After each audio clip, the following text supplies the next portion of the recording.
Budur. Qalxan Bir budur. şeydir. Onu da saat deyək. Nəsə yazırsa görmürəm. Hədiyyələr qutarsın, baxarım. Bence mamayı. Oy mama, termometre qalxan atdı. Qalxan Bu. Amma qutardı görməyəsindir. Sağ olsun. Sana gözəllik çox sağ. Qoy buranı 37 eləyim, 37 gram qaldı. Qalxan. Ara belə. Heç yerə. Ya, bax qalxan. Şu qaldı 36.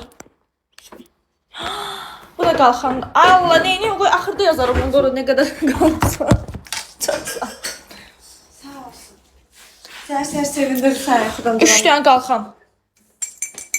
Benim oraya nə yazmalıyam indi? Qocum neçə kadı? Neçə kadı? 45. 45 isə 5 kan qaldı. 5 kon qalmadı. 50 olmuram axı. 35 yazmalıyam bura. Ha. 35k yazmalıyam. Deyərsən. Ha, düz yazdım. 80-dən 45 çıxanda nə qalır? Neyse 50 ilə də gerçəkten. 80 eləyəcəm ha. Neyinəm 50-ni? Ay Allah. O mənim yoxdur, bilmirəm. Büyük oda ki, bütün qızlar səni sevir. Düz yazdım. Da 80-dən 45 çıxanda 35 qalır da. Ay canım. Çox sağ ol. Ne de böyle bir soru. Şey oldu benim. Düzdür. Hı. Ay Allah. Çox sağ ol.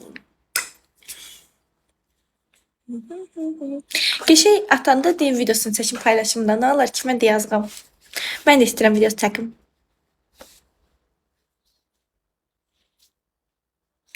Mən də çəkmək istəyirəm. Baxan kimi beğenir ki, bütün ev işlən. Mutluydum eğer görsen yine kalbimden yeterdi aşk seninle. Bir çaresi yok böyle hata.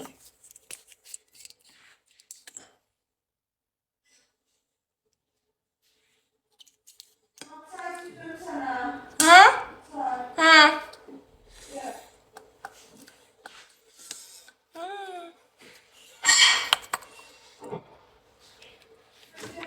Çok sağ ol.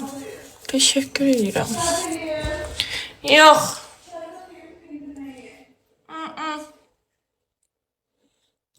Ay Telman Bey, çok sağ olun.